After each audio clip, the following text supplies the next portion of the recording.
শুভ দুপুর। আমন্ত্রণ ব্যবসা বাণিজ্য আর অর্থনীতির সবশেষ সংবাদ ও বিশ্লেষণ নিয়ে নিউজ 24-এর নিয়মিত আয়োজন নিটোল টাটা বিজনেস আওয়ারে। সাথে আছি বাবু কামরুজ্জামান। রবি থেকে বৃহস্পতিবার দুপুর 1টায় প্রচার হচ্ছে আমাদের এই অনুষ্ঠান। গোটা আয়োজনে দেশ বিদেশের ব্যবসা বাণিজ্যের সবশেষ খবর ছাড়াও থাকছে খবরের বিশ্লেষণ। এছাড়াও শেয়ার বাজার ও মুদ্রা বাজারের আপডেট সহ জানাবো আন্তর্জাতিক বাণিজ্যের হালচাল। তারল্য সংকট কাটছে না দেশের পুঁজিবাজারে। ফ্লোর প্রাইস প্রত্যাহারের পর শেয়ার লেনদেনে কিছুটা গতি ফিরলেও আবারও পড়েছে ভাটা। এমন সংকটের জন্য আইসিবি সহ প্রাতিষ্ঠানিক বিনিয়োগকারীদের দুষছেন সাধারণ বিনিয়োগকারীরা। যদিও প্রাতিষ্ঠানিক বিনিয়োগকারীরা পুঁজিবাজারে ভালো কোম্পানির সংখ্যা বাড়ানোর উপর জোর দিচ্ছেন। বিস্তারিত জানাচ্ছেন ওয়ালিদ সাকিব। ফ্লোর প্রাইস প্রত্যাহারের পর লেনদেনে গতি ফিরলেও ফের কমেছে শেয়ার হাতবদলের পরিমাণ। গেল 20 ফেব্রুয়ারির পর হাজার কোটি টাকার ঘর স্পর্শ করতে পারেনি ঢাকা স্টক এক্সচেঞ্জের দৈনিক লেনদেন। আর সিডিবিএল এর তথ্য বলছে এখনও নিষ্ক্রিয় 20% বেশি বিনিয়োগকারী। পুঁজিবাজারে যে অস্বস্তি চলছে তার কারণ হিসেবে অনেকেই দুষছেন asset management company, brokerage house, merchant ব্যাংকের মতো প্রাতিষ্ঠানিক বিনিয়োগকারীদের। দফায় দফায় শুনতেছে হ্যাঁ সাপোর্ট দিতেছে প্রাতিষ্ঠানিক বিনিয়োগকারী, ওই মার্চেন্ট ব্যাংক সাপোর্ট দিচ্ছে, তো সাপোর্টটা যায় কই? বাজারে বেশ কয়েক বছর যাবত ভালো কোনো কোম্পানি আসে না, যা আসছে বাজে কোম্পানি আসছে। একটা কোম্পানি আপনার 96 পয়সা আয় করে আপনার বিনিয়োগকারীদের দিবে 1 পয়সা, এটা কিভাবে সম্ভব? এটা কি মেনে নেওয়া যায়? তবে চলমান এই সংকটের জন্য দেশের মন্দা অর্থনীতি ও ব্যাংক সুদহার বৃদ্ধিকে দায়ী করছেন বিশ্লেষকদের কেউ কেউ। আর প্রাতিষ্ঠানিক বিনিয়োগকারীরা বলছেন বিনিয়োগ উপযোগী কোম্পানির সংখ্যা কম দেশের পুঁজিবাজারে। আমাদের যে মেন সমস্যা আসলে আমাদের ইনভেস্টমেন্ট সিকিউরিটিজের সংখ্যা খুব কম। পারফরমেন্সধারী সিকিউরিটিজ, সেটা ইকুইটি বলেন, ডেট যেটাই বলেন, এটা সংখ্যা খুবই কম। সুদের হার যখন বাড়ছে, মানুষে এখানে অর্থ রাখবে না, বাইরে নিবে, অনেকে নিয়েই গেছে। তো বিগ ইনভেস্টার্স, ভ্যালু ইনভেস্টার যারা বড়। পুঁজিবাজারকে গতিশীল করতে রাষ্ট্রীয় প্রতিষ্ঠান আইসিবির বড় ভূমিকা থাকার কথা থাকলেও তা নিয়ে প্রায় হতাশার কথা জানান বিনিয়োগকারীরা। যদিও সংস্থাটি বলছে দীর্ঘদিন ফ্লোর প্রাইস থাকার কারণে সক্ষমতা কমে এসেছে প্রতিষ্ঠানটির। 1.5 বছর ফ্লোর প্রাইস ছিল, আমি বিক্রিও করতে পারি নাই, কিনতেও পারি নাই। আমার কিন্তু অন্য প্রফিট কিন্তু ভালো, একমাত্র আমার ক্যাপিটাল গেইন আমার হয় নাই। তবে নিয়ন্ত্রক সংস্থা বলছে সাম্প্রতিক সময়ে অনুমোদন দেয়া মিউচুয়াল ফান্ডগুলো শিগগিরই বিনিয়োগে ফিরবে, এতে গতি ফিরবে পুঁজিবাজারে। বেশ কিছু মিউচুয়াল ফান্ডের নিবন্ধন দেওয়া হয়েছে, যেগুলো খুব দ্রুত অপারেশনে আসবে এবং অপারেশনে আসলে তার একটা বড় অংশ লিস্টেড সিকিউরিটিতে বিনিয়োগ হবে। এদিকে ঈদের পর 9 কর্মদিবসের পতনে ঢাকা স্টক এক্সচেঞ্জের প্রধান সূচক কমেছে 280 পয়েন্ট।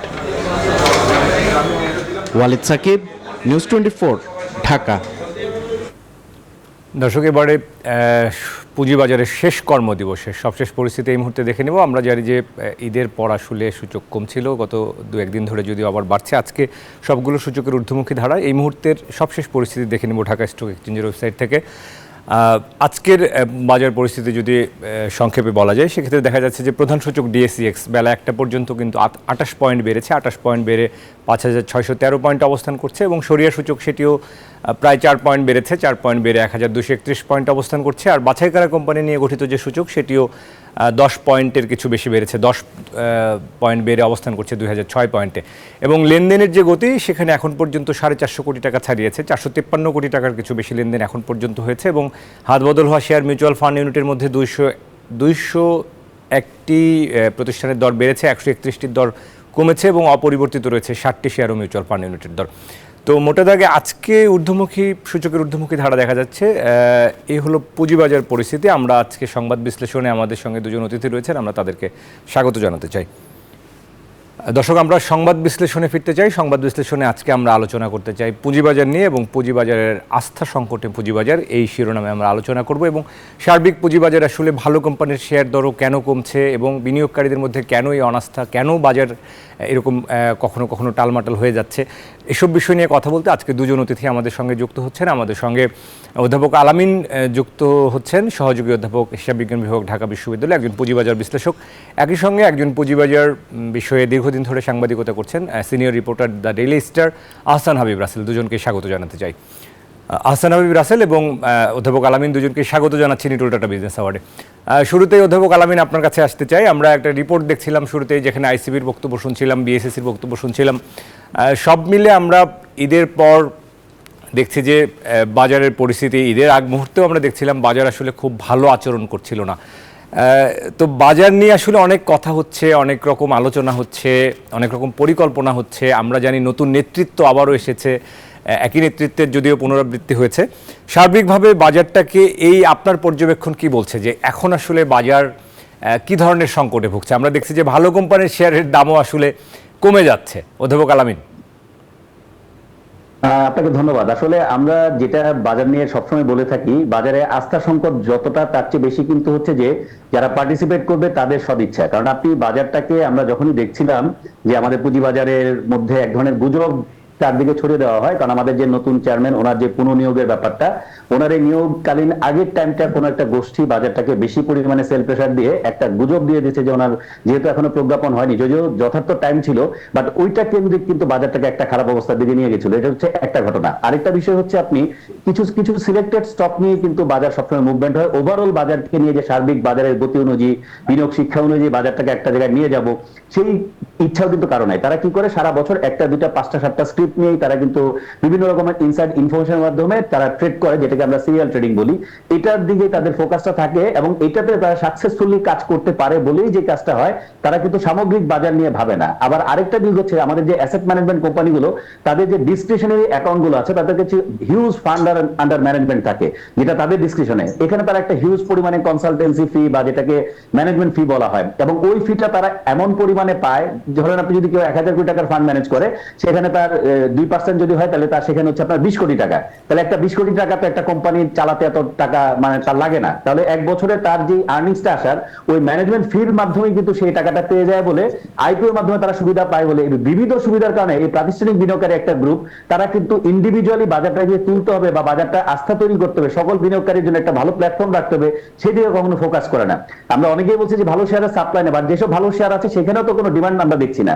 আমরা দেখছি কিন্তু সেই বন্ধ কোম্পানি এবং গেম করা কোম্পানি এবং উৎপাদনহীন কোম্পানি, এগুলাই কিন্তু বাড়ে। তাহলে আমি যেটা বলতে চাই, এখানে বাজারে নিয়ন্ত্রক সংস্থা কেন তাদেরকে রিকোয়েস্ট করবে? নিয়ন্ত্রক সংস্থার দায়িত্ব হচ্ছে যেসব বড় বড় প্রাতিষ্ঠানিক বিনিয়োগকারী তাদের ক্যাশ করে রেখেছে, তারা বাজারে যখন চরম বিপদে পড়ে তখনও তারা কোনো সাপোর্ট দেয় না, আবার যখন খুব বেশি মানে বিভিন্ন সুবিধা নেওয়ার জন্য তারা বিভিন্ন রকম প্রেশার দেয়। তাই আমি মনে করবো যে নতুন ভাবে যেহেতু ওনারা দায়িত্ব নিয়েছেন, দায়িত্ব নেওয়ার পরে আমি মনে করি আগে যে ভুলগুলো ছিল তার মধ্যে বড় ভুল ছিল যে প্রাতিষ্ঠানিক বিনিয়োগকারী থেকে তারা রিকোয়েস্ট করে যে আপনারা বাই করেন। এই রিকোয়েস্ট না করে তাদেরকে করতে হবে কি, তাদেরকে বিভিন্ন সুবিধা থেকে তাদেরকে আউট করে দিতে হবে। যেহেতু সাধারণ বিনিয়োগকারী সারা বছর আপনি বাজারে বিভিন্ন রকম ফান্ড আনছে এবং ফান্ড হারাচ্ছে, সেখানে আমি কেন প্রাতিষ্ঠানিক বিনিয়োগকারীর জন্য আমি আইপিও কোটা রাখবো কেন? তাকে আমার দরকার নাই।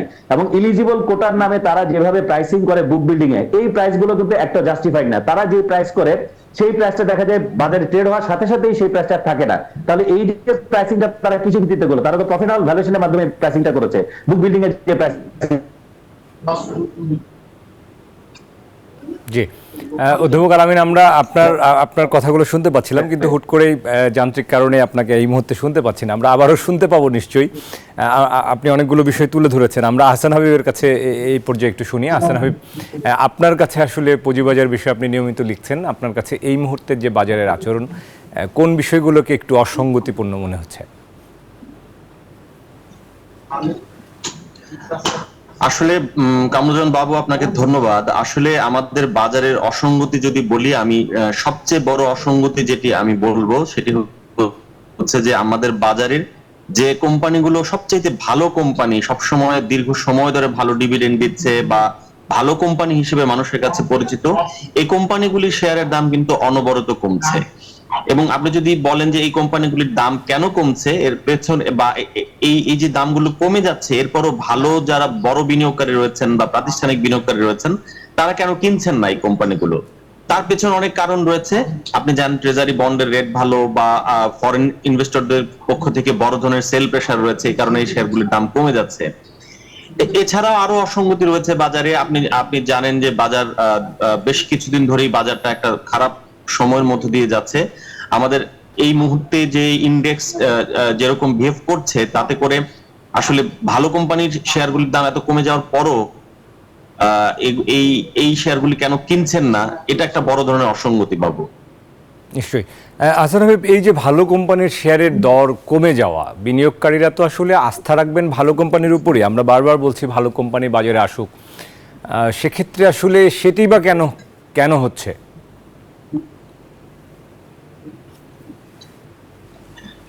আসলে ভালো কোম্পানিগুলি শেয়ারের দাম কমে যাওয়ার পেছনে বেশ কিছু কারণ রয়েছে। এর মধ্যে একটি বড় কারণ হচ্ছে যে ফরেনারদের থেকে একটা বড় ধরনের সেল প্রেশার রয়েছে এই কোম্পানিগুলোর উপর।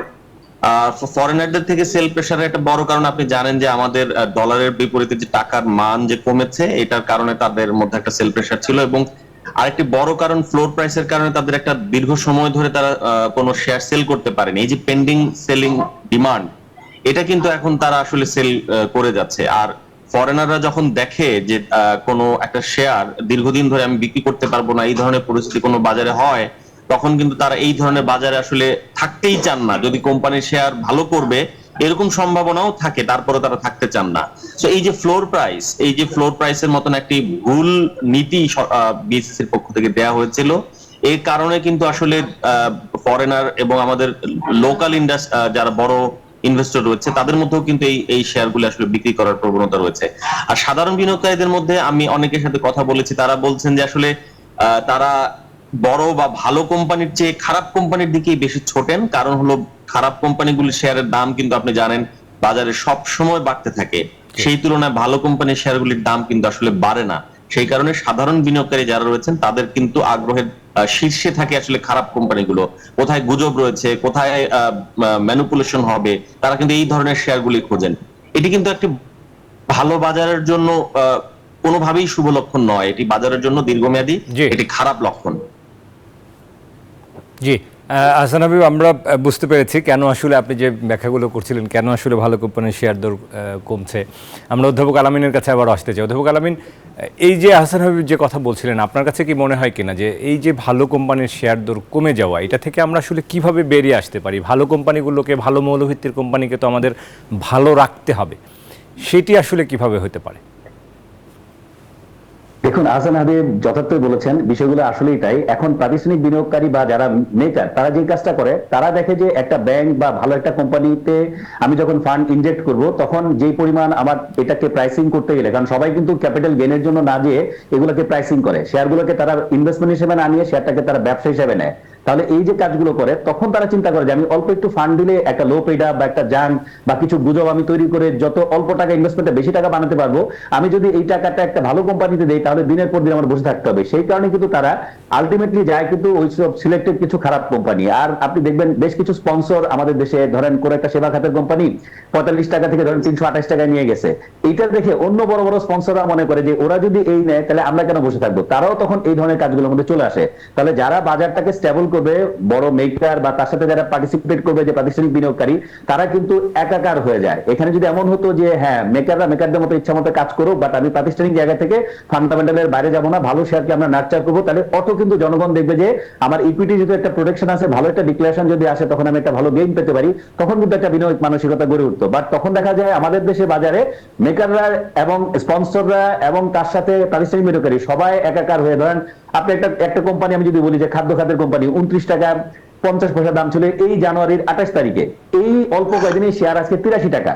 এবং এটা যে বাড়বে, এটা কিন্তু বাজারে অনেক গুজব দেওয়া হচ্ছিল, তার কিছু সিম্পটমও ছিল। ধরেন কোম্পানির এমডি উনি 3 কোটি শেয়ার থেকে 10% শেয়ার উনি বিক্রি করার জন্য ঘোষণা দিলেন, তাহলে 30 লাখ শেয়ার কোনো না কোনো পার্টির হাতে তারা শেয়ারটা দিয়েছে। কিভাবে বোঝা গেল?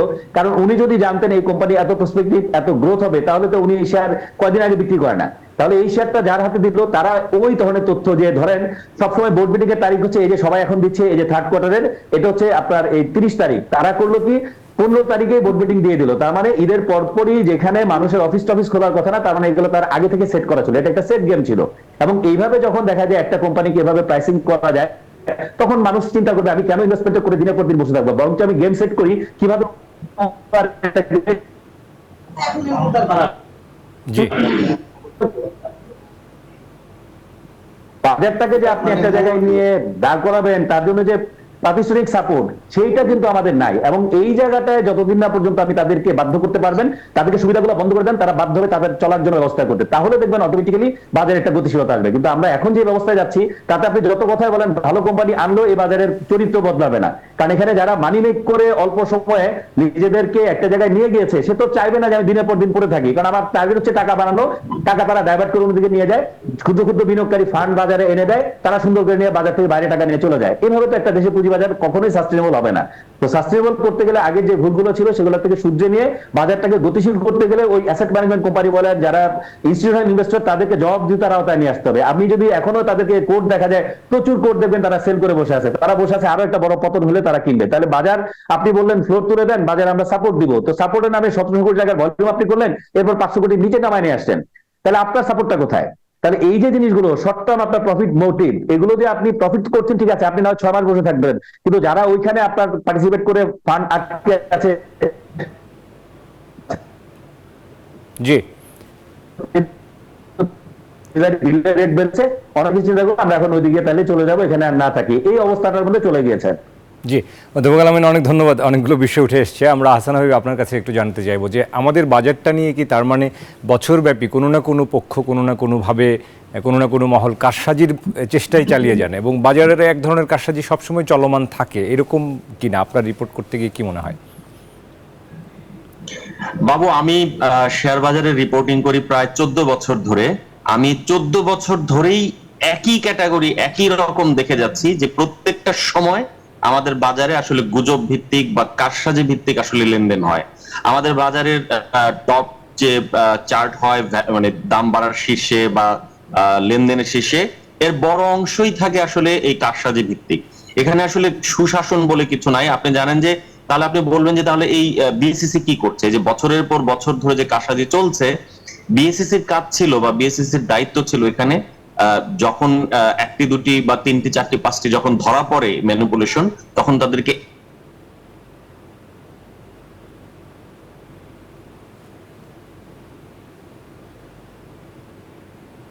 হাসান হাবিব, আমরা কিন্তু আপনাকে দেখতে, জি এখন শুনতে পাচ্ছি, জি বলুন। আমি যেটি বলছিলাম যে আমরা আসলে দেখতে পাই না যে যখন কোনো ধরনের কারসাজি ধরা হয় তখন তাকে এক্সাম্পলারি বা দৃষ্টান্তমূলক কোনো শাস্তির। আমরা এই কিছুদিন আগেও দেখলাম যে বিএসসিসির পক্ষ থেকে একটি গ্রুপকে বা একটি সংঘবদ্ধ গ্রুপকে শাস্তি দেওয়া হলো মাত্র 20 লাখ টাকা, অথচ তার কারসাজির মাধ্যমে তার উপার্জন ছিল বা সে আয় করেছে প্রায় 2.5 কোটি টাকা। তাহলে আপনি যদি 2.5 কোটি টাকা আয় করে শুধু 20 লাখ টাকা জরিমানা দেন, তাহলে কিন্তু সে আরো উৎসাহিত হবে, আমি আরো বেশি করে কারসাজি করব, এবং 20 লাখ টাকা দিয়ে সেটা আসলে জায়েজ হয়ে গেল আমার এই কারসাজিটা। সুতরাং এই ধরনের পদ্ধতি দিয়ে আসলে আমাদের বাজার থেকে কারসাজি কোনোভাবেই বা কোনোদিনই আসলে যাবে না, বরং এটি আরো উৎসাহিত হবে এবং সাধারণ মানুষ আসলে কারসাজির দিকেই যাবে। ভালো কোম্পানি আসলেও আসলে, ভালো স্যার যেটা বলছিলেন, ভালো কোম্পানি আসলেও ভালো কোম্পানি শেয়ারের দাম বাড়বে না, আসলে ওই কারসাজির দিকেই মানুষ ছুটবে। সুতরাং এইখানে মূল দায়িত্বটা আসলে বিএসসিসি কে নিতে হবে। বিএসসিসির হাতে এমন টুল রয়েছে যে তারা খুব সহসাই ধরতে পারে যে কারা আসলে এই কারসাজিগুলি করছে। খুব এই প্রাইমারি লেভেলেই আসলে এই কারসাজিগুলি ধরতে হবে প্রথমত। দ্বিতীয়ত হচ্ছে এমন দৃষ্টান্তমূলক শাস্তি দিতে হবে যেন তারা কোনোভাবেই আর কখনো আসলে কোনো ধরনের কারসাজি করার চিন্তাও করতে না পারে বা অন্য কেউ এই ধরনের সাহস করতে না পারে। জি হাসান হাবিব, অনেক ধন্যবাদ। আপনি অনেকগুলো বিষয় বলেছেন। একটু ছোট্ট করে জানতে চাইবো যে আমাদের ডিএসির পাশাপাশি সিএসির বিষয়ে যদি একটু জানতে চাই, সেখানকার বিনিয়োগকারীদের সাথেও নিশ্চয়ই আপনার কথা বলা হয়। সিএসির বিনিয়োগকারীরা আসলে কি বলেন, সেখানকার যে লেনদেন পরিস্থিতি, সেটাকে আসলে নতুন, আমরা সেখানেও নতুন নেতৃত্ব দেখেছি, সেটাকে আরও গতিশীল করা, সেটাকে আরেকটু চাঙ্গা করার সুযোগ আছে কিনা, সেটা আসলে হচ্ছে কিনা আপনার কাছে কি মনে হয়? আসলে ডিএসসির বিনিয়োগকারী বা সিএসসির বিনিয়োগকারী আমাদের কাছে একই রকম। আমরা যখন কোন একটা হাউসে যাই, ওখানে আমরা ডিএসসির বিনিয়োগকারীও পাই, সিএসসির বিনিয়োগকারীও পাই। এবং আমাদের কাছে যেটা মনে হয়েছে যে আসলে সিএসসির যে সিস্টেম, সেই সিস্টেমে আসলে শেয়ার বাজারের বিনিয়োগকারী আস্তে আস্তে আরো নতুন করে বিনিয়োগ হচ্ছে এবং তাদের ট্রেডিং আমি দেখলাম কিছুদিন ধরে সিএসসির আন্ডারে আসলে বিনিয়োগ বাড়ছে। আমার কাছে মনে হয় যে আসলে সিএসসি কে মানুষের কাছে নিয়ে যাওয়ার জন্য আরো অনেক বেশি প্রোগ্রাম করতে হবে তাদেরকে, বা মানুষের সাথে তাদের সংস্পর্শটা বাড়াতে হবে, যেন মানুষ আসলে বুঝতে পারে যে না, আমরা সিএসসি এর মাধ্যমে লেনদেন করতে পারবো। আমি দেখেছি যে যারা একটু সিনিয়র লেভেলের বা একটু বয়োজ্যেষ্ঠ, তাদের মধ্যে কিন্তু এখনো আমি দেখতে পাই যে আসলে সিএসসি এর মাধ্যমে লেনদেন করার প্রবণতা রয়েছে। জি অনেক ধন্যবাদ। আমরা অধ্যাপক আলামিন আপনার কাছে আরও একবার আসতে চাই। অধ্যাপক আলামিন, আশা করি আমাকে শুনতে পাচ্ছেন। আমরা অনুষ্ঠানের শেষ পর্যায়ে রয়েছি। আমরাও চাইবো যে এই পুঁজিবাজারের যে আস্থাহীনতা নিয়ে আজকে কথা বলছি, সেই আস্থা যেন ফিরে। হাসান হাবিব তার অভিজ্ঞতার কথা বলছিলেন। অধ্যাপক আলামিন, আমরা শেষ করব, ছোট্ট করে আপনার কাছে জানতে চাইবো যে এরকম একটা বাজারে আসলে এই যে কারসাজিমূলক বাজার এবং এই ধরনের যে ভালো কোম্পানি শেয়ারের দর কমে যাওয়া, এখানে আসলে নিয়ন্ত্রক সংস্থার বিষয়ে আহসান হাবিব বলছিলেন, আপনার কাছে কি মনে হয় আমাদের নিয়ন্ত্রক সংস্থা, আপনি যেহেতু থার্ড আই দিয়ে দেখার সুযোগ হয়, আমাদের নিয়ন্ত্রক সংস্থা কি কার্যকরভাবে তাদের দায়িত্ব পালন করছেন না? অধ্যাপক আলামিন। একটা ইম্পর্টেন্ট পয়েন্ট বলেছেন যে কারসাজির শুরু লেভেলে এটাকে ডিটেক্ট করতে হবে, যেহেতু তাদের সার্ভেলেন্সের মধ্যে অনেক ধরনের তথ্য আসে। যদিও তারা বলতে চায় বা নিয়ন্ত্রক সংস্থার পক্ষ থেকে যে ব্যাখ্যাটা দেয় যেহেতু আমার কাছে যখন এভিডেন্স আসবে, প্রুফ আসবে, একটা লম্বা সময় লেগে যায়, সেই কারণে চাইলে কিন্তু আমরা ইনিশিয়ালি এটাকে ইনিশিয়েট করতে পারি না। তো ওই জায়গাগুলোতে তারা যখন গ্যাপটা যতটা কমিয়ে নিয়ে আসবে, সেই যে ক্ষেত্রে হয়তো আমরা আর্লি ডিটেক্ট করতে পারলে কিন্তু মানুষের ক্ষতি হওয়ার সম্ভাবনা কম থাকবে। যেহেতু গত 4 বছরের অভিজ্ঞতা তাদের আছে, সেই অভিজ্ঞতা থেকে যেই যে জায়গাগুলোতে তাদের মনে হয়েছে যে এটা ল্যাকিংস ছিল, সেগুলোকে যদি ওভারকাম করে এবং বিনিয়োগকারীর মধ্যে যদি সচেতনতা বাড়ে এবং প্রাতিষ্ঠানিক বিনিয়োগকারীকে যদি আসলে অ্যাকাউন্টেবল করা যায়, এই সবগুলো বিষয়ের কম্বিনেশন যদি আমরা করতে পারি, তাহলে হয়তো আমরা আশা করবো যে না, বাজারের মধ্যে কিছু গুণগত পরিবর্তন আসবে। না হলে আমরা যেভাবে যাই বলি না কেন, সবসময় একই প্যাটার্নে বাজার চলতে থাকবে। জি, অনেক ধন্যবাদ জানাই অধ্যাপক আলামিন। আহসান হাবিব, আপনার কাছে শেষ মন্তব্য নিতে চাই। আসলে এই রকম বাজারকেও আমরা যদি একটু ঘুরে দাঁড়াতে চাই, সুশাসন প্রতিষ্ঠা করতে চাই, সেখানে আপনার পরামর্শ বা কি করণীয় হতে পারে, শেষ মন্তব্য নিতে চাই। আহসান হাবিব। বাবু, আমার কাছে যেটা মনে হয় যে আসলে বিএসসিসির এখানে একটি বড় ভূমিকা রয়েছে। বিএসসিসি কে সুশাসন নিশ্চিত করতে হবে, দৃষ্টান্তমূলক শাস্তি দিতে হবে, এবং স্যার যেটা বলছিলেন যে প্রাইমারি লেভেল আসলে ডিটেকশন করতে হবে যে কোনো কারসাজি। আর দ্বিতীয়ত হচ্ছে যে ভালো কোম্পানি যেগুলো রয়েছে সেগুলোকে বাজারে নিয়ে আসার জন্য চেষ্টা করতে হবে মার্চেন্ট ব্যাংকগুলোকে। একই সঙ্গে আমাদের পুঁজিবাজারের তালিকাভুক্ত কোম্পানিগুলোর আসলে আর্থিক প্রতিবেদন নিয়ে মানুষের মধ্যে নানা ধরনের শঙ্কা বা নানা ধরনের সন্দেহ রয়েছে, এই সন্দেহগুলো দূর করতে হবে, বা যেন প্রত্যেকটি আর্থিক প্রতিবেদন যেন খুব স্বচ্ছ এবং অ্যাকাউন্টেবল হয়, মানুষের কাছে বিশ্বাসযোগ্য হয়, সেই ব্যবস্থা করতে হবে। এবং আমরা দেখেছি যে অনেক ভালো কোম্পানি রয়েছে যারা সবসময় ভালো মুনাফা করছে কিন্তু ভালো ডিভিডেন্ড দিচ্ছে না। এই প্রবণতাটাও বন্ধ করতে হবে। হ্যাঁ, ডিভিডেন্ড না দেওয়ার পিছনে তাদের পেছনে কিছু যুক্তি থাকে অনেক সময়, যে আমরা পুনরায় ইনভেস্টমেন্ট করব, কিন্তু সেটিও আসলে যুক্তিযুক্ত হওয়া উচিত যে আসলে তারা পুনরায় ইনভেস্টমেন্ট করে ভালো মুনাফা করতে পারছে কিনা। অন্যথায় তাদের আসলে যে মুনাফা তারা করে সেটি যেন পুরোপুরি আসলে ডিভিডেন্ড হিসেবে দিয়ে দেয় সাধারণ বিনিয়োগকারীদেরকে, তাহলে কিন্তু সাধারণ বিনিয়োগকারীদের মধ্যে ওই শেয়ারগুলো বা ওই কোম্পানির শেয়ারগুলো কেনার আগ্রহ বাড়বে এবং শেয়ার বাজার আসলে একটা ভালো দিকে মুভ করবে। অনেক ধন্যবাদ আহসান হাবিব। অধ্যাপক আলামিন, এই বিষয়ে যদি আপনার শেষ কোনো মন্তব্য যোগ করার থাকে আহসান হাবিবের সাথে। জি, আমিও ওই আহসান হাবিবের সাথে আমি একমত। শুধুমাত্র এই যে ডিভিডেন্ড পে আউটের ক্ষেত্রে তারা যাতে ওই যে ডিভিডেন্ডটা সিগনিফিকেন্টলি পে করে, এবং সেটা যারা বলছে যে আমি এক্সপানশনে যাব, এক্সপানশনে যাতে একটা সুনির্দিষ্ট প্ল্যান থাকে, প্ল্যানটা যাতে ফলো আপ করা হয় যে এই প্ল্যানটা আদৌ হয়েছে কিনা। আবার অনেকে যারা শেয়ার থেকে প্রফিট করে, অপারেটিং প্রফিটের চেয়ে শেয়ারের মাধ্যমে প্রফিট করে, সেটা কিন্তু ওয়ান টাইম তারা ডিভিডেন্ড আকারে দেয়। সেই ক্ষেত্রে কোম্পানিগুলোর ক্ষেত্রে মানে রিয়েল যে প্রফিট আছে সেটা যাতে তার ডিস্ট্রিবিউশন হয় সেটাকে তাগিদ দিতে হবে, এবং তারা যে ধরনের প্রাইস সেনসিটিভ নিউজগুলো দেয় সেগুলোকেও ফলো করতে হবে। অনেক ক্ষেত্রে প্রাইসিং বাড়ানোর জন্য প্রাইস সেনসিটিভ নিউজ দেয়, সেগুলো কোনো বাস্তবসম্মত সত্যতা থাকে না। অনেক ধরনের ইস্যু হয় যেগুলো আসলে বাস্তবতার থেকে অনেক দূরে থাকে, সেগুলোকে বাস্তবসম্মত করতে হবে বলে আমি মনে করছি। জি, অধ্যাপক আলামিন এবং আহসান হাবিব দুজনকে অসংখ্য ধন্যবাদ জানাই আজকের এই আলোচনায় সময় দেওয়ার জন্য। পরবর্তী কোনো অনুষ্ঠান নিশ্চয়ই আপনাদেরকে আবারও পাশে পাবো, সেই প্রত্যাশা রেখে বিদায় জানাচ্ছি। আবারও ধন্যবাদ। ধন্যবাদ। দর্শক, আমাদের সঙ্গে পুঁজিবাজার নিয়ে কথা বলছিলেন অধ্যাপক আলামিন এবং ডেইলি স্টারের সিনিয়র সাংবাদিক Ahsan Habib. Nitol tata business award একটা বিরতি নেবার সময় হলো। ফিরবো দেশ ও বিশ্ব বাণিজ্যের অন্যান্য খবর নিয়ে, আশা করি সাথেই থাকবেন।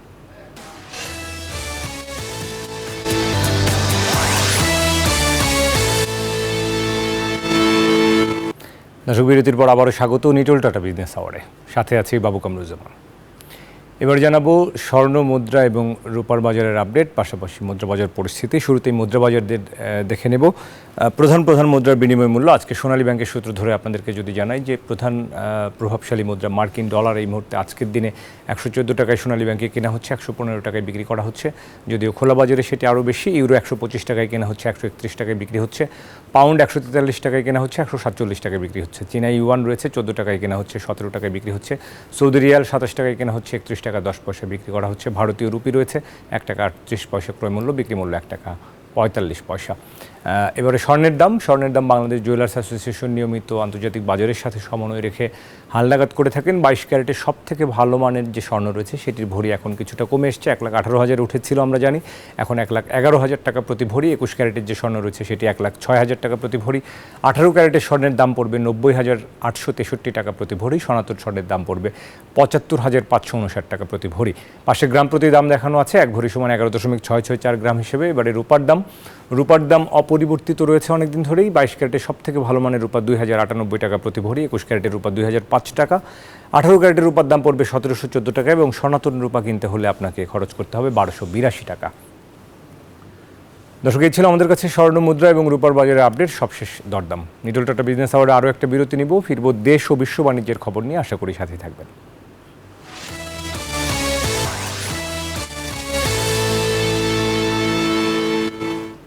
দর্শক, বিরতির পর আবার স্বাগত নিটল টাটা বিজনেস আওয়ারে। এবারে জনপদের শিল্প ও বাণিজ্যের খবর।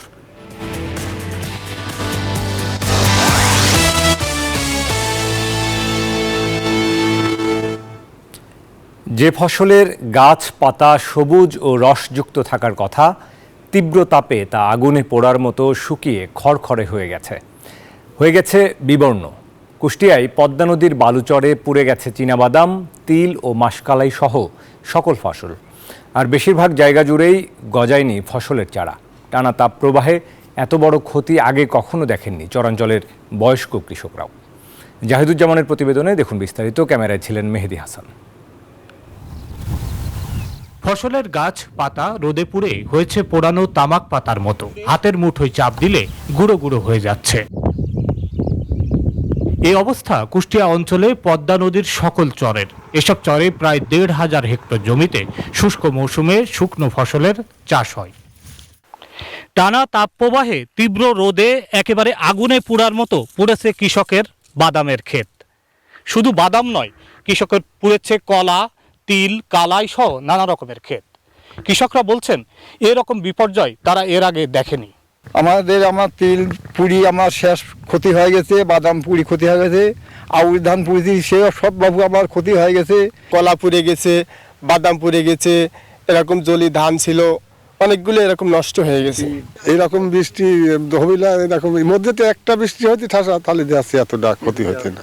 দীর্ঘদিন তীব্র তাপপ্রবাহ চলায় চরের বালু তপ্ত হয়ে এবার বেশিরভাগ জায়গাতেই বীজ থেকে চারা গজায়নি। সেই সঙ্গে অনাবৃষ্টি পুড়িয়ে দিয়েছে ফসল। কৃষকের এই ক্ষতি পুষিয়ে নিতে উদ্যোগ নিচ্ছে কৃষি বিভাগ। এবার কিছু কিছু ফসল আগাম করেছিল কৃষকরা, যেহেতু একেবারেই বৃষ্টি নাই, যার কারণে যেহেতু চর মানে বালি, সেখানে বালিশের কারণে ওখানে পানি স্বল্পতার কারণে এই ফসলগুলো ক্ষতিগ্রস্ত হয়েছে। আমাদের যে প্রণোদনা কর্মসূচিগুলো আছে সেই প্রণোদনা কর্মসূচি তাদেরকে মাধ্যমে দিয়ে তাদের ক্ষতিটা কিছুটা পুষিয়ে দেওয়া, যাতে তারা আগে ঘুরে দাঁড়াতে পারে। নদীচরে ঝুঁকি নিয়ে ফসল চাষ করে কৃষকরা মোট কৃষি উৎপাদনে ভূমিকা রাখে। তাই এ ক্ষতি শুধু কৃষকের নয়, নেতিবাচক প্রভাব ফেলবে কৃষি অর্থনীতিতেও। জাহিদুজ্জামান, নিউজ 24, কুষ্টিয়া। দর্শক, এবারে বিশ্ব বাণিজ্যের খবর।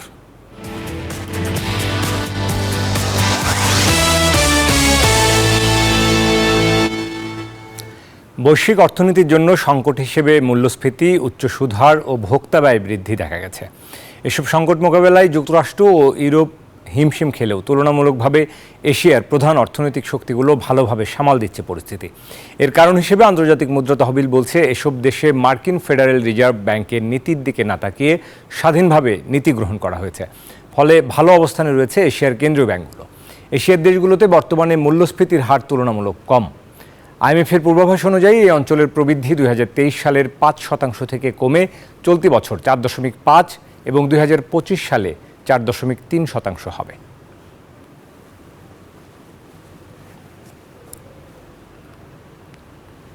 দর্শক, এই ছিল নিটল টাটা বিজনেস আওয়ারের এখনকার আয়োজন। ব্যবসা বাণিজ্যের সবশেষ খবর ও খবরের বিশ্লেষণ জানতে চোখ রাখুন রবি থেকে বৃহস্পতি দুপুর 1টায় বিজনেস আওয়ারে। এছাড়া রাত 9টায় বিজনেস এক্সপ্রেস দেখার আমন্ত্রণ জানিয়ে এখানে শেষ করছি। এতক্ষণ সাথে থাকার জন্য সবাইকে ধন্যবাদ।